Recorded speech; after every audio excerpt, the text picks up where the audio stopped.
deui para mitra dongeng naon kasarung kasayang mau nuju dihanca ku Mang Jaya ayeuna bagian kasabaraha cenah bagian ka-42 atuh Mang Jaya ngaturkeun nuhun mugi-mugi dongeng-dongeng ieu tiasa nyugemakeun etang-etang hiburan pangbeberah mana. Para mitra ka wargi-wargi Mang Jaya di mana walinggihna margi aya di YouTube Masa Kuliah Dunya tiasa ngabandungan dongeng atanapi monitor cenah para mitra unggal waktu sabaraha we kahoyongna kitu nya kumaha rengsena we di YouTube kitu enten deui sareng radio radio mah di Rasi 5 para mitra Mang Jaya siaran jam 8 wengi sareng jam 3 sonten kitu nya tiasa digeser-geser kadang ngantosana waktosna tapi upami di YouTube mah ira ge bisa cenah Mang Jaya malah aya ngrengse sekaligus cenah ye 4 episode sekaligus tiasa mangga kumaha saena bae mangga para mitra nu disebat usum parpok teh nyaeta usum repok usum kawin aduh resepnya resep para mitra usum repok begitu ya usum kawin resep atuh mangga tuh para mitra aduh para mitra anu resep teh nu karawinna tapi anu kolot-kolot nama mikir pusing jangan waragan kir cenah ngawinkeun budak tapi mugi-mugi aya rezekina nu disebat usum pacek parpok teh para mitra nyaeta usum kawin repok teh ieu ngadahup cenah kitu mangga usum parpok teh usum kawin usum nikah dongeng nu judulna kasarung kasayang maung karangan Ki Leksa dina bagian ke-42 urang lajengkeun wilujeng ngadangukeun.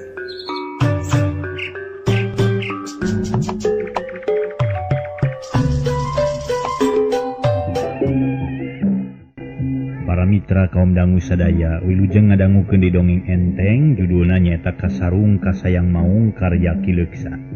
Dongeng parantos dugi kanalika Mang Itok bade mayunan ieu anu namina sikura teh para mitra. Kumaha terasna ieu dongeng mangga urang lajengkeun etang-etang hiburan pangbeberah mana. Mangga wilujeng ngadangukeun.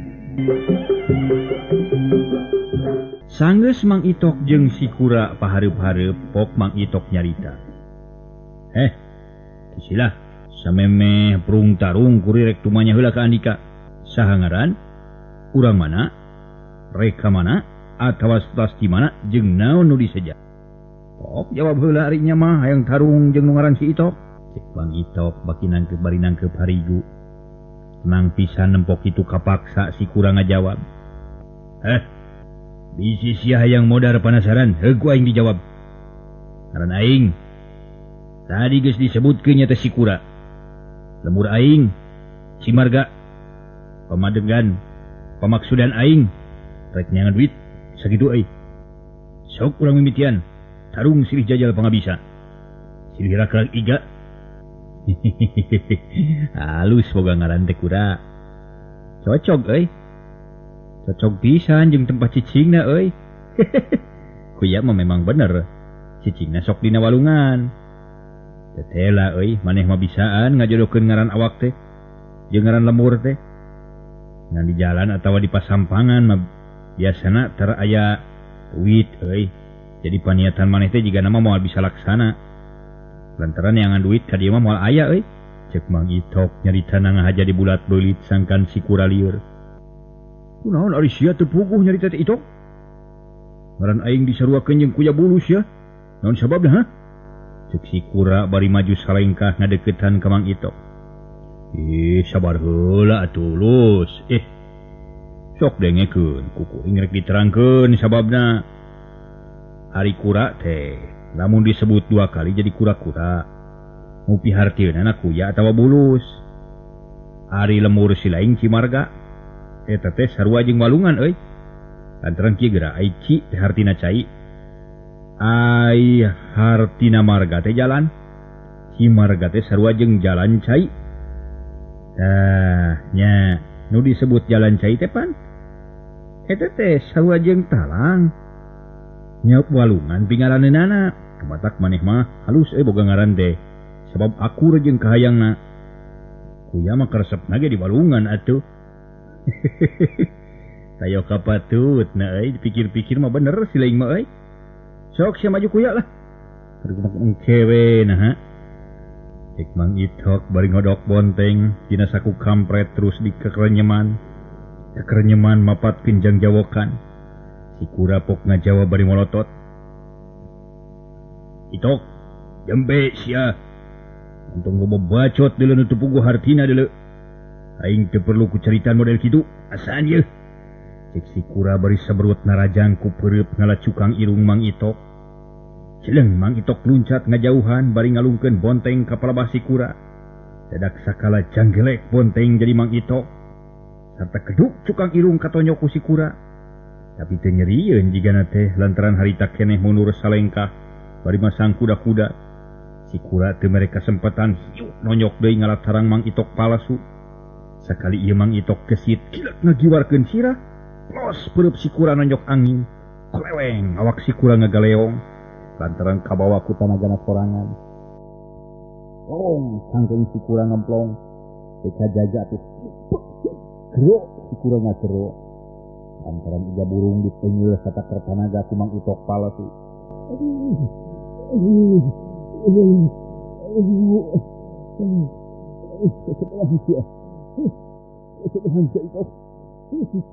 Yang bu si kura namru nyuuh kana tani. Kakak Mang Itok suri meningat gak-gak bunga pisan bari belas sangkeng.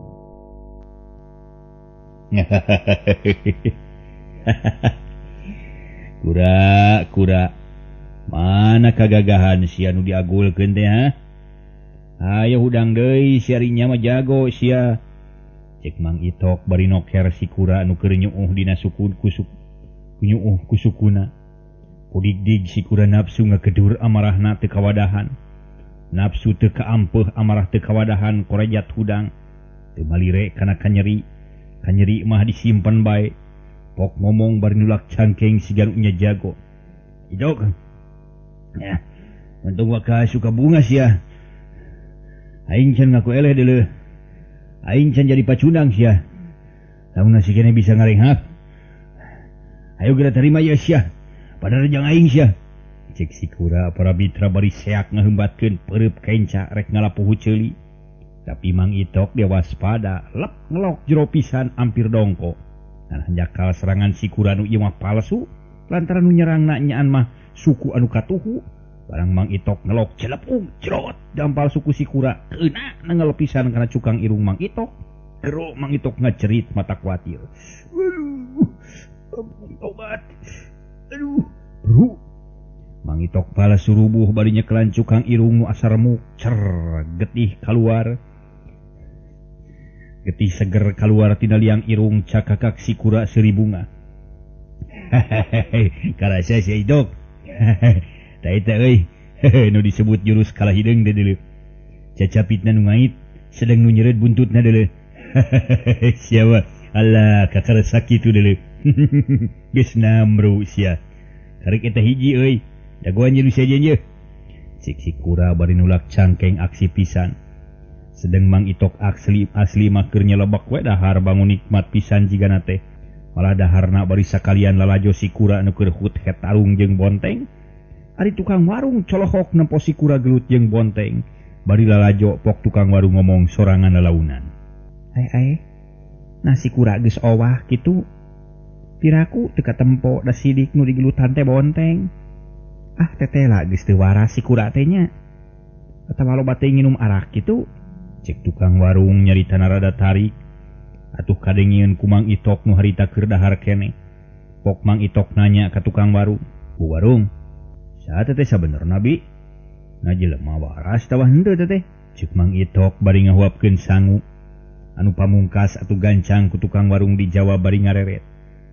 Si kura ngaranna teh juragan. Ari biasa nama waras si kura teh nanging duka ayeuna mah bat jadi kitu geuning. Duka mabok arak panginten si kura teh da tukang nginum arak. Sajabi ti kitu manehna tukang ngadu malah kasebat jagona ari di dieu mah. Margi sanaos ngaduna sok eleh ge ari artos mah sok kenging wae. dak lah nyaeta atuh sanes picarioseun kalakuan si kura mah. Cek tukang warung teu wanian kebat nyaritana. Sok sieun goreng tungtungna. Lantaran si kura geus kasohor jelema barangasan jeung teu boga rasa kamanusiaan. Ceuk paribasa teh mah. Estu tukang bobok, tukang tarok, tukang kokorowot, teu kaop manggih nu denok. Mun kabeneran aya nu wani ngahalangan kana kahayangna tangtu bakal ngababatang jadi bangke. Ngadenge keterangan anu kagok pok Mang Itok nanya deui bari panasaran. Ayeuna dikagok-kagok nyarita teh bi. Sok atuh caritakeun kabeh sakalian. Lamun si kura jelema jahat jeung baragajul, keun urang warah ku kuring. Da sok caritakeun bi ka kuring. Ceuk Mang Itok nyarita kitu teh ari panon mah tetep ngabandungan si kura nu harita keur tarung jeung bonteng menihut het. Bade balaka teh sieun bibi Manjuragan. Margi si kura mah barangasan pisan, malih mah mangkukna tos mae hiji jalmi nu dosana teh sapira ceuk bibi mah. Nu mawi teu wararantun si bibi teh Juragan sieun aya cak-cak bodas. Hapunten we sanes teu hoyong nerangkeun si bibi teh. Jawab tukang warung tetep teu wani nerangkeun kana kaayaan si kura nu sabenerna. Wah, tuh dijawab kitu mah. Jadi leuwih panasaran kuring teh. Mending terangkeun sakalian lah. Keun bisa ena naon mah, kuring tanggung jawab. Pedah naon si kura maehan jalma. Pedah naon teh si kura teh cing terangkeun ka kuring. Nah, ya jelema wani-wani make maehan jalma sagala rupa. Cek Mang Itok keukeuh hayang nyaho ka si kura nu leuwih jero. Kapaksa tukang warung teh nerangkeun ari dikeukeuhan mah. Nya mangga atuh Juragan upami kitu mah. Si kura teh salaresna mah manusa buronan. Saur wartos mah alatan maehan Juragan Lurah cenah teh. Si kura teh parantos 2 kali dipanyara. Nanging kabur deui lantaran manehna ngagunakeun ilmu siluman. Malah saur wartos mah bisa asup kana liang kunci segala rupa cenah. Tah sajabat kitu si kura teh waduh teu raku pakarang. Ari pada melansa di dinten ngan ngadu sareng ngadu we. Lamun tos saepeun artos sok ngarebut ti musuhna atawa ngabongkar imah nu baleunghar. Dina hiji waktos aya nu wantun ngalaporkeun ka para pangagung kacamatan. Nanging enjingna nu ngalaporkeun teh tos kapenak jadi ngababatang teu aya nyawaan. Sedang si kura mah tetep teu katewak. Tah kumargi kitu sanaos ngarugelkeun ge kapaksa diarantep we. Teu wantun newak, teu wantun kelak, kitu tah Juragan Itok. Ceuk tukang warung. Bari ret deui ka si kura nu keur anteng tarung jeung bonteng. Mang Itok ngadenge keterangan ti tukang warung teh pok nyarita. Oh kitu nya bi. Nuhun atuh ari di sebejaan mah. Lamun geus kieu kuring jadi nyaho jeung saha kuring adu hareupnan. Nya adu hareupan kitu. Tah kulantaran kitu sok bandungan ku si bibi. Si kura ku kuring bakal dicangkalak sarta bakal disetorkeun kana wajib. Ayo ayeuna mah urang lalajo heula si kura nu keur tarung ngalawan bonteng. Cek Mang Itok bari jung nangtung terus kaluar ti warung. Ari geus seubeuh dahar mah sanggeus di luar gek diuk dina batu hanapeun tangkal buah.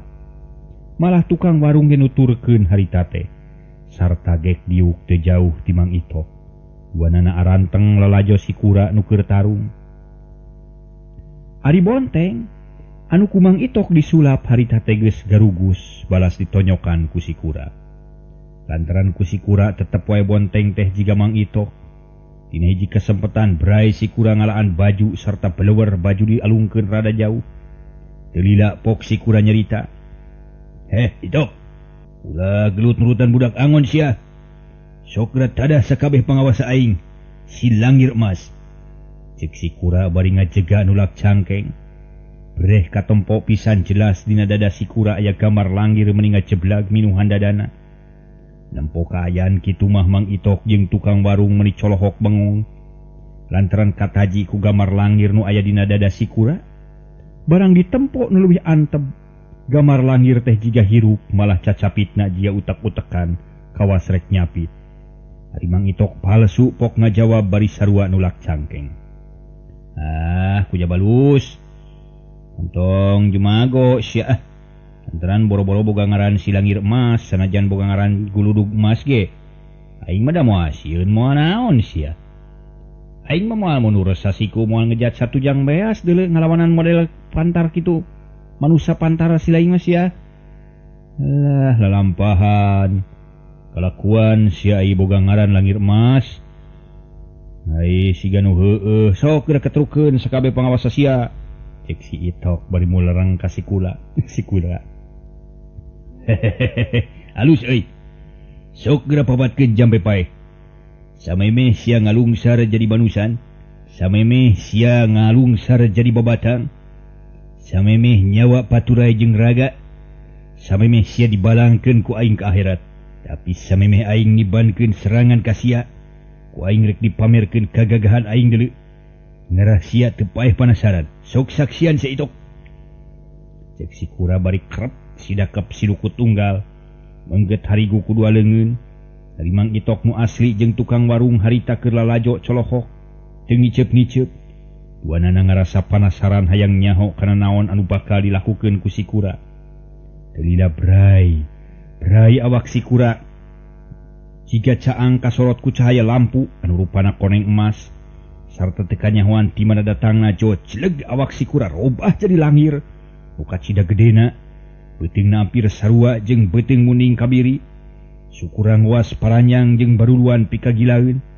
Ari rupana koneng emas meni hurung katejo ku cahaya panon poe. Telila karayap langir emas teh ngarayap nyampeurkeun hiji batu. Nuka cida gedena. Barang geus tepi kep cacapit nyapit batu. Telila pulingkal ceros batu teh nu diseureud sakaligus.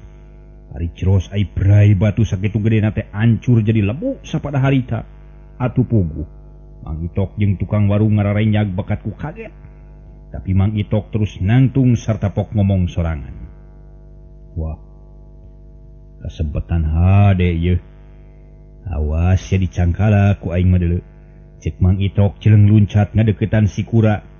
Nu masih keneh ngajirim langir kalayan dina gerakan nu kacida gancangna. Serepet Mang Itok nyabut bedog kiu bret gelencang pluk. Buntut langir emas potong kasabat ku bedog Mang Itok. Purial ketina picil menuju gerok si Kura ngoceak batak watir. Aduh ampun aduh. Cek si Kura bari ku dibeg. Blak nang karak pengkang. Les langir emas leungit. Jangkelek deh jadi si Kura. Suku katuhna buntung sama tuurna. Ketihna ngaburial maseuhan taneuh. Manipurahay beureum pikagilaeun. Ari suku anu katuhu ku si Kura sapotong deui abrug-abrugan. Lincah pisan. Nempo kitu Mang Itok ngarenghap naripas panjang. Manehanana ngarasa sugema ningali musuhna dina kaayaan sakitu parnana. Harita si Itok ngomong sorangan anu unina kieu. Sigana wae jimat si Kura teh aya dina sukuna ye. Wah, hiji kauntungan pikeun aing mah ye. Yalah sia ku aing mah. Cek Mang Itok terus ngadeuketan suku si Kura nu keur abrug-abrugan. Barang geus deukeut gep ku Mang Itok ditewak terus dihompet satakter tanaga. Lantaran tetela popotongan suku si Kura teh gagah naker. Tapi pikeun Mang Itok teu matak bingung. Malah harita gancang bedog anu masih keneh dicecekel teh diturihkeun kana dampal suku si Kura. Seret buria ketina biji meni ngaburia. Teu lila celik aya nu murag bareng jeung ngaburiana getih. Barang geus aya nu murag mah popotongan suku si Kura teu abrug-abrugan deui. Malah waktu ku Mang Itok digorerkeun dina taneuh ge cicing teu usik malih. Ari barang nu murag teh gancang ku Mang Itok dicokot. Terus getih nu ngabalur eta barang teh dibersihan ku taneuh ngalebu. Sanggeus bersih breh katempo jelas naker. Barang mangrupa hiji batu anu gedena kira-kira segede mata hiang. Rupana koneng emas pikaresepeun. Barang digolerkeun dina dampaleungeun bari dipoek cahayana meni gugurilapan katojo ku cahaya panon poe. Cakakak Mang Itok seuri sarta pok nyarita ka tukang warung. Bu warung, mana kagagahan si Kura dengan sakitu? Sugan kuring teh nyawe gagah sakti mandraguna. Ari buktina karasa geprakan geus ngagoler. Teu bisa hudang deui. Mana nu ngaran jago model si Kura teh? Cek Mang Itok. Bari terus batu jimat nu kaluar tina suku si Kura diasupkeun kana sakuna. Ari si Kura harita ngagoler bae teu empes-empes siga nu paeh. Tapi henteu ari paeh mangan saukur kapaehan lantaran loba teuing kaluar getih. Sedengkeun tukang warung anu tadi colohok bae pok nyarita. Juragan Itok, isim abdi mah teu tiasa seueur anu kapisaur, mangga bae antosan sekedap. Isim abdi bade ngawartosan heula Bapak Kulisi. Cek tukang warung bari deregdeg lumpat teu ngadaguan jawaban ti Mang Itok. Atungan bati colohok we Mang Itok teh. Ari nempok kalakuan tukang warung kitu mah. Tapi sanggeus tukang warung geus teu katempo deui pok Mang Itok ngomong sorangan. Hih, teu pararuguh ari tukang warungnya.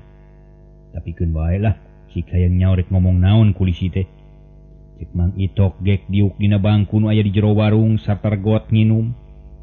Meakeun cai sesat hadi waktu tas dahar. Si kura angger ngagoler teu empes-empes, sedeng Mang Itok cumagug bari nangkep tuur. Saliwat mah jiga teu aya kajadian naon-naon di dinya teh, lantaran kaayaan harita sepi jempling taya sora nu kadenge. Heuleut sawatara waktu kurunyung aya nu daratang. Oreng si bibi tukang warung tea bari dituturkeun ku hiji lalaki jangkung badag. Dina cangkeng nyolegreng bedog panjang, ari sirah dibangker ku totopong anungan sakali melitkeun. Sigana bae rusuh lantaran hayang buru-buru nempo kana kajadian nu dibejakeun ku tukang warung. Ari di tukangeunana rabul puluhan jalma pada hayang nyaho ka si kura nu geus rubuh. Sanggeus sepi tepi pok tukang warung nyarita. Tak ieu si kura teh Pak Kulisi, mangga geura parios supados yakin. Naleres itu si kura buronan teh. Cek tukang warung bari neuteup ka jalma nu jangkung badag teh. Koreng eta teh nu disebut Kulisi ku tukang warung. Teu lila pok Pak Kulisi ngajawab. Ari nempo kana keuretan beungeut na mah bener ieu teh. Si kura nu keur diteangan. Tapi ari popotongan sukuna ka mana bibi? Cek Kulisi luak lieuk neangan suku si kura sapotong deui. Sedeng anu harayang lalajo harita teh geus tarpi kalebah dinya, malah meuni reang. Ting areueuh jeung ting areuleuh. Tapi ku Kulisi teu dipalire jongjon bae manehna luak lieuk neangan suku, teu lila pok tukang warung ngajawab sanggeus manehna rarat-reret. Heuh itu tuh Pak Kulisi. Cek tukang warung bari nunjuk ka hanapeun tangkal buah. Barang red ku Kulisi direret breh tete lapisan popotongan suku si kura ngagoler hanapeun tangkal buah. Nyanya. Nah, geuning jadi jauh jeung awak nanya. Cek Kulisi bari terus nyampeurkeun kana popotongan suku si kura. Nu ngagoler teu lila geus balik deui bari ngajingjing popotongan suku si kura. Bari pok Kulisi nyarita deui. Aduh. Suku manusia sapotongnya meuni berat kieu yeuh. Ari si kura teh hirup keneh tau geus paeh kitu. Jeung ari anu ngarubuhkeunana mana bi? Si Kulisi nuna popotongan suku si kura kadeukeut si kura anu keur ngagoler. Tukang warung pok ngajawab. Duh katunya Pak Kulisi da tadi mah aya di dieu. Jawab tukang warung luak lieuk neangan Mang Itok samemeh aya nu nyarita gancang Mang Itok nemalan ti jero warung. Di dieu dewek Mang Kulisi. Rek naon mah si? Cek Mang Itok bari tetep cumageg dangkup teuur dina bangku di jero warung. Dulu eta basa mun alus kitu. Aduh. Da kumaha jelema teh bibi? Ngagagah kitu muni suga kitu nyaritana. Kakara kuring mah salila jadi Kulisi aya nu wani nyarita kitu. Kan tenan gagah mah Bapak Kulisi. Da eta we bakat ku gagah tuang lagi seep 3 piring saparapat. Jabi tamih goreng pisang sareng jalabria teh seep 10. Jawab tukang warung teu euleum-euleum nyaritana. Amun itu agak kitu barang daharna nya. Nah segede kumaha beuteung na. Nah kira-kira na bisa segede kumaha teh? Jawab tukang warung apunten. Nya jawab Pak Kulisi nyarita Pak Kulisi teh. Nah bangir beuteungna tawan teu wi. Teu wantu nyangemkeun Pak Kulisi mangawe tepangan ku Pak Kulisi. Cek tukang warung bari nunjuk ka jero warung. Nya. Ayo turang tepungan ah. Cek Kulisi bari terus ngaleos ningalkeun si kura nu masih keneh ngagoler. Teu lila sup ka jero warung terus Kulisi diuk pahareup-hareup jeung Mang Itok. Ari di luar harita geus ngagimbung jalma-jalma nu lalajo. Beuki lila beuki loba puguh pabeja-beja. Malah harita teh aya 2 lalaki anu kakara datang ka lebah dinya. Tapi datangna palahak polohok jiga hayam panyambungan, jiga lain urang dinya. Barang geus deukeut horeng eta teh Mang Haris jeung si Otong, nu ngahaja keur neangan Mang Itok. Barang nempo loba jelema pok Mang Haris nyarita ka si Otong. yang otong bari ngareureukkeun capek urang eureun di dieu lah. Nih sakalian hayang nyaho aya naon nu sabenerna di dieu teh nya. Sugan we meunang katerangan ngeunaan Mang Itok. Ari jang otong geus nyaho kana rupa Mang Itok acan. Cek Mang Haris bari ngareret ka si otong, pok si otong ngajawab. Mawi teu acan Mang, namae terang jenengan anae wungkul abdi mah. Kitu ge ayeuna ge sanggeus rame perkara bahsuri. Teras bade kumaha tu urang teh Mang? Cek si otong bari neuteup. Nya ayeuna mah urang tatanyakeun we atuh naha lantaran Mang ge da sarua can nyaho kana rupana mah. Urang ngilu ngariung ka ditu ka tukang warung yuk. Sugana aya info di dinya. Cigana aya jelema penting di jero warung teh ye. Cek Mang Haris bari nunjuk ka palebah warung nu harita geus dirariung ku puluhan jalma nu pada hayang nyaho ka Mang Itok atuh pok si otong ngajawab. Hayu lah Mang. Sigana mah aya nu rada aneh di jero warung teh nya. Lantaran tu batur meuli pasedak-sedak bari jari jengkean anu tukang teu. Tu dia itu tinggal pang tukang na meuli jengkean kitu. Naonnya? Ayo Mang urang ningali Mang. Cek si otong telenyang nyampeurkeun ka warung teh. Teu ngareret deui ka Mang Haris atuh gancang ku Mang Haris dituturkeun. Terus duanana ngaliru pasedak-sedak. Ngilu pasedak-sedak jeung jalma rea. Ari ti jero warung pok Mang Itok mimiti kadenge nyarita. Oh, kisilah. Ari anjeun teh nu disebut kulisi teh alin. Rek aya naon yangan kuring? Cik jawab euy. Cek Mang Itok bari nunjuk kana dada kulisi. Puguh we kulisi rada. Ngeunaheun ditunjuk ku Mang Itok teh, tapi teu wani amak sok sieun goreng akibatna. Teu ngeunaheun para mitra sadaya. Bapak kulisi teu ngeunaheun ditunjuk ku Mang Itok. Pak kulisi teh kepala kampung mun nya para mitra. Malah Pak kulisi pok ngajawab sopanaker. Leres pisan sim kuring sunu di dieu teh kasebat kulisi. Nya sim kuring anu kawasa di lembur dina bidang keamanan mah. Dupi pangna sim kuring milari salira teh maksad bade aya nu ditaroskeun. Kitu maksad sim kuring teh. Cek kulisi rada kekereceman nyaritana. Lantaran rada era di hareupeun umum ditunjuk ku Mang Itok. Sedang Mang Itok teu kirim-kirim jongjon we diuk cumagug bari nangkep tuur. Sakapeung sirahna unggut-unggutan bari dengdek neuteup ka kulisi teu lila pok Mang Itok nyarita deui.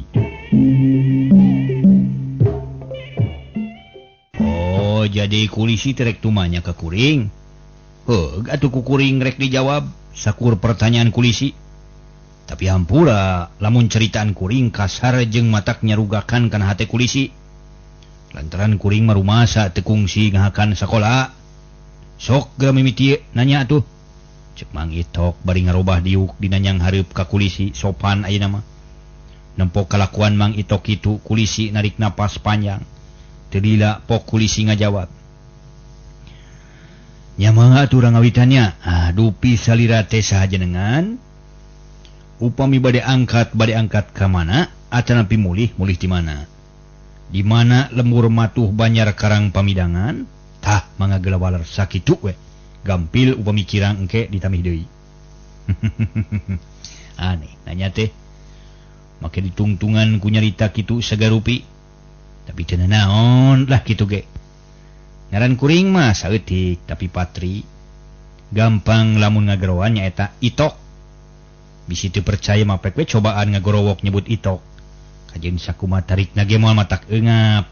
Malah bakal leuwih harus. Eta salah sahiji kaistimewaan ngaran kuring. Ari pamaksudan kuring. Tas nyaba balik, tas nyaba. Geus teu kurang teu leuwih ngan sakitu ari lemur kuring. Cianjuang ngaranna.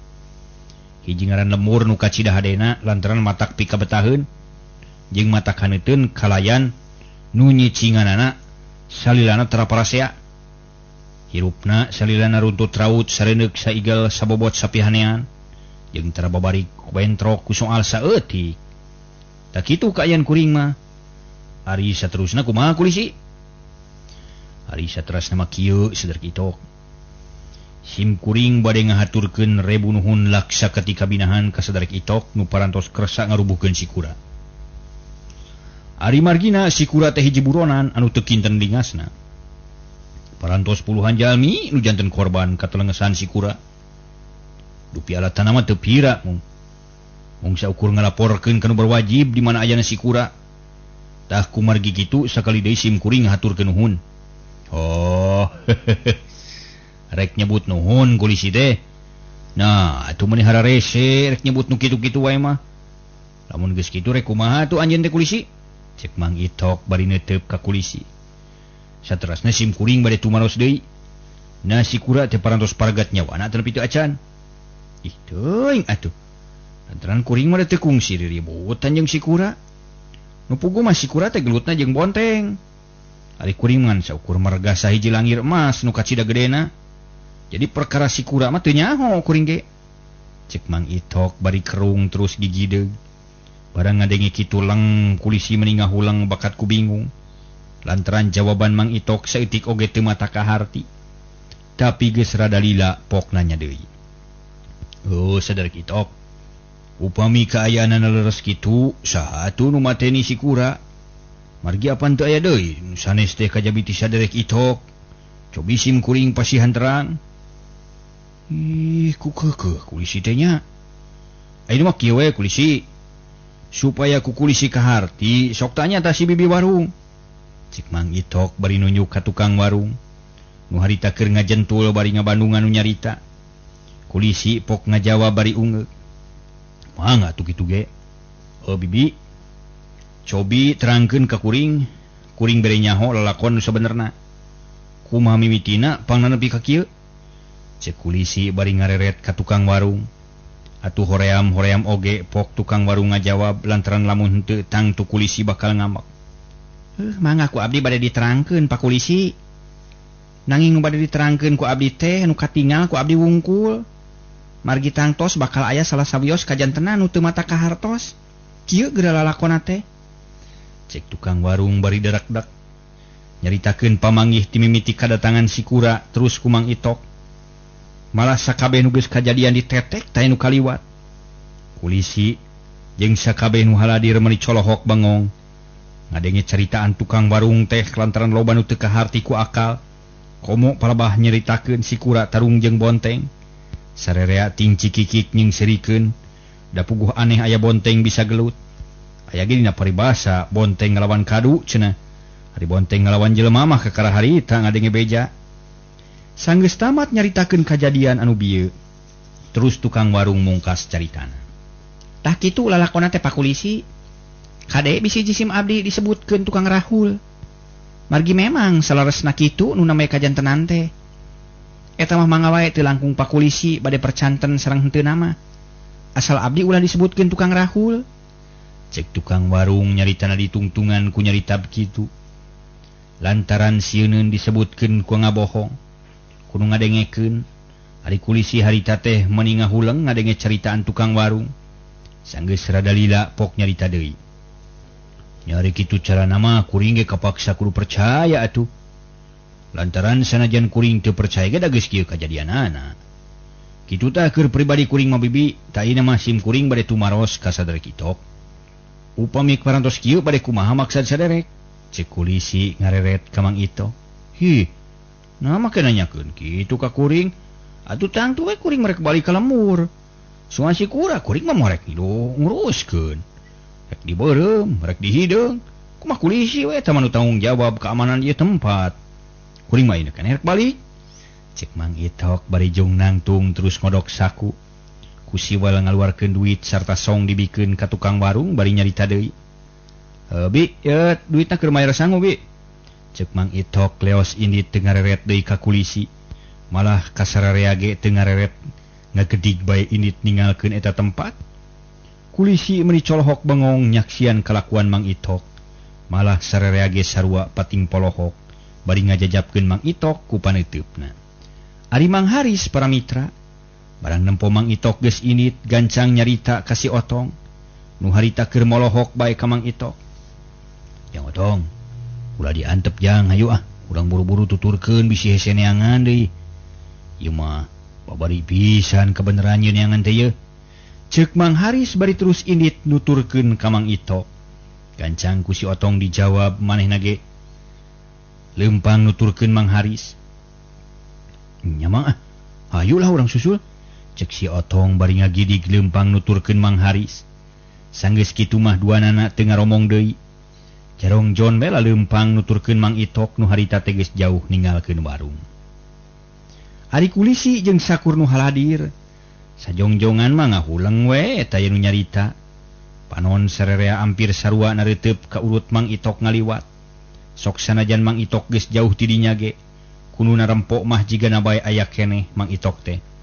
Sanggeus rada lila pok kulisi ngomong tarik pisan meupeuskeun kaayaan anu sepi jempling. Be, kumatak heran kelakuan jelema teh ye. Aya-aya we di dunya teh pikiraneun teh. Carek narek balik teh ngagidig harita keneh. Dasar jelema teu boga tata krama. Cek polisi nyarita teu puguh teuing ka saha. Nganu puguh mah harita teh teu aya nu nembalan. Sarerea nu ngadenge kana caritaan kulisi taya nu wani mere komentar. Atuh geus kitu mah terus kulisi cuhcih paparentah supaya si kura diurusanan. Para mitra anu mulia, urang tuturkeun lalampahan Mang Itok nu harita keur ngagidig leumpang mapai jalan gede. Kitu deui Mang Haris jeung si Otong harita teh ngagedig nuturkeun ka Mang Itok. Bari leumpang pok si Otong nanya ka Mang Haris nu leumpang ti heula.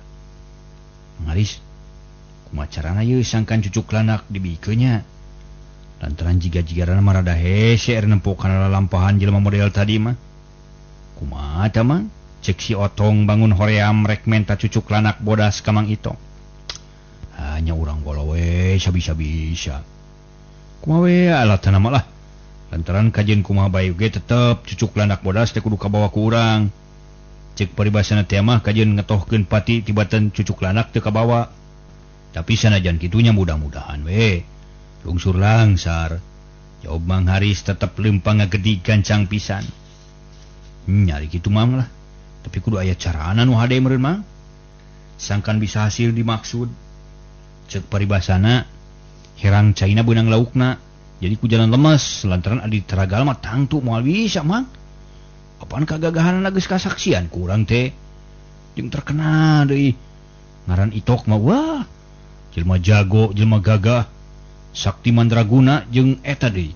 Waduh cenah Mang. Jadi teu teu aku badog cenah.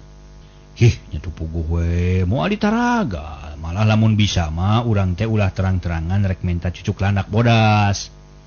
Tapi sabisa-bisa kudu Mang Itok nu sadrah masrahkeun eta barang ka urang kitu kahayang Mang Majang Otong. Nya kitu kahayang abdi ge nanging supaya tiasa kitu da kedah kumaha carana atuh. Pira kurek masrahkeun tu puguh Mang Itok teh. Cek si Otong bari ngusap kesang dina tarangna. Nu kaciri renung. Hanya kumangke we tu carana malah. Lantaran ayeuna mah can puguh nu rek dipentana oge. Buat ting Mang Itok nu ieu. Lain Mang Itok nu bogaeun cucuk lanak bodas ieu mah boa. Dangaran Mang Itok teh atuh lain hiji wae meureun. Mata geus we ayeuna mah lah. Ulah wa kaloba pikiran. Mending gancang we leumpangna supaya bisa nyusul Mang Itok. Cek Mang Haris bari terus manehna manjangan lengkahna. Ari nu dimaksud hayang buru-buru nyusul ka Mang Itok. Ya ayo atulah. Cek si Otong bari leumpang di gancangan. Mending ngagedig jiga nu leumpang butuh. Ari Mang Itok harita teh canyahoeun dirina aya nu nuturkeun. Manehna jongjon bae leumpang teu luak teu lieu. Malah sakapeung-kapeungeun sok diselang ku nyusutan kesang nu nyorolok dina beungeutna. Barang sroga hiji mumunggang nu rada nenggang. Breh katempo aya tangka caringi nu jangkung gede. Daun meni gomplok sarta ngoyupuk. Nyiuhan jalan matak betah lamun ngareureuhkeun kacape. Kitu deui para mitra sadaya. Mang Itok harita eureun heula dihanapeun tangkal caringin. Sigana bae harita teh Mang Itok teh keur ngareureuhkeun cape. Bari diuk dina akar pok Mang Itok ngomong sorangan. Alah. Nah, lamur aing teh bet asa jauh kieu ieu teh. Pada cape atau minang ting eureun kitu. Tapi sanajan minang eureun oge lah teu matak jadi rugi lah. Lantaran jimat aing namahan ye. yang nyawa dicobaan Jimat Silangir Emas teh. Cek Mang Itok ku siwal ngaluarkeun batu anu meunang ngalaan tina suku Sikura. Sanggeus kitu terus ku Mang Itok disamat bari ngeupeul Jimat Silangir Emas. Teu lila jeleg Mang Itok salin jinis minda rupa. Jadi hiji langir nu kacida gedena. Sanggeus ngajadi langir terus Mang Itok kakarayapan yangan batu nu rada gede. Tapi samemeh manggih ti beulah laneu. Mang Haris jeung si Otong geus daratang sarta sakedeung deui bakal tepi ka Mang Itok. Kulantaran Mang Haris jeung si Otong leumpangna tarungkul teu nempeun ka Mang Itok nu geus ngajirim jadi langir. Barang serog Mang Haris teh jeung si Otong nepi ka palebah Mang Itok, gero si Otong ngoceak. Aya langir jurig Bang. Lompat bisa dileg-leg Bang. Cek si Otong deregdeg lumpat pangheulana teu malire ka Mang Haris. Kebeg Mang Haris ngarenyag. Ret Mang Haris ngareret ka hareupeunana ana breh teh lapisan. Aya langir emas nu kacida gedena, gero Mang Haris ngoceak. Langir. Cek Mang Haris bari deregdeg lumpat ti babaranting nuturkeun si Otong nu geus jauh pisan. Duanana kapaksa lalumpatan ngajauhan deui Mang Itok. Lantaran sieun langir Mang Itok. Lantaran sieun ku langir Mang Itok. Puguh kacida rugina pikeun Mang Haris jeung si Otong. Lantaran meunang hese capek nutur-nutur ke nyusul. Ari geus tepi kalah ka ditaringalkeun. Sedang Mang Itok barang ngadenge nu tingkot seak teh. Bari ngarenyag buntutna menicung kenang ka luhur. Teu beda jeung langir nu rek nyeureud. Sarta pok Mang Itok ngomong sorangan. Ai. Nya saha teh nya? Karunya teuing mun lumpat ti buburannya tiga nu budak juri. Dosa aing lamun kieu ye. Lantaran geus ngaganggu ka batur nu keur ngaliwat ye. Aduh, karunya teuing manehna euy.